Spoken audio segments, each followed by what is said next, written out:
Welcome to solverfy.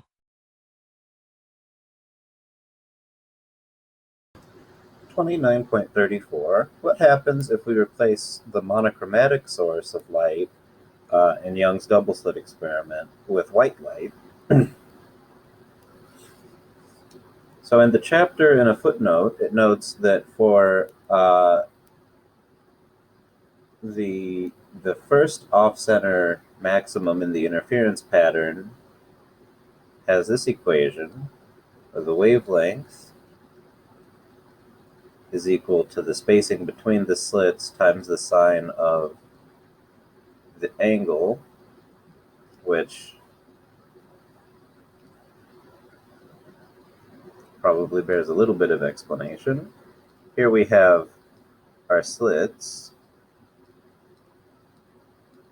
Here's this line that goes from directly between them to perpendicularly to the screen.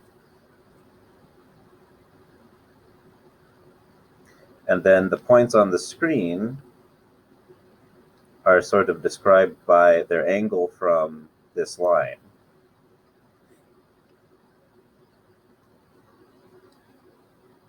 And this is the distance d between them.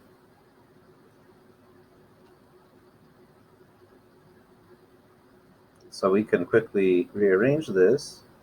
The sine of the angle is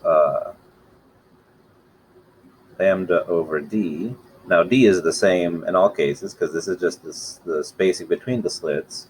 But white light consists of all wavelengths that are visible. And as the wavelength increases, the angle will also increase, because the spacing between the slits is small, and if you zoom in on the sine function far enough, for small enough values of its angle, it basically looks like a straight line with a slope of 1. So the spacing between the slits is, maybe a millimeter or something, and that's huge compared to the wavelengths of light. So if the value of the sine function is small, then the angle is also small. And so the angle is approximately this ratio. And so for a given wavelength, the angle is going to be larger the longer the wavelength is. So what we're going to get is colored fringes, because the light is going to sort of separate into the wavelengths that it contains.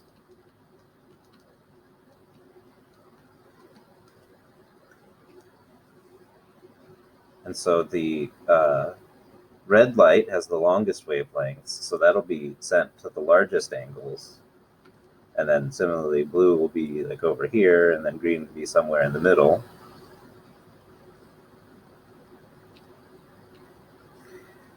And so in order to visualize this, I found this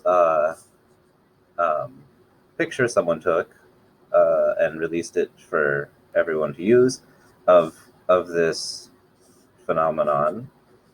Here's the information for that. So in the middle, you can see that there's not really there's not any separation of the colors, because the expression for the middle one doesn't depend on the wavelength.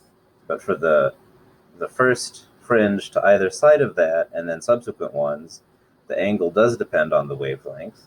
And so we can see here we have, you can sort of see blue here, and red here, and then like here's sort of yellow and cyan and so forth. And then the separation looks a little bit more pronounced for the next one, although as you go from the center, they also start getting dimmer.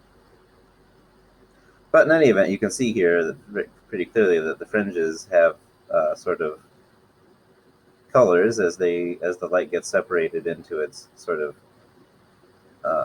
component wavelengths.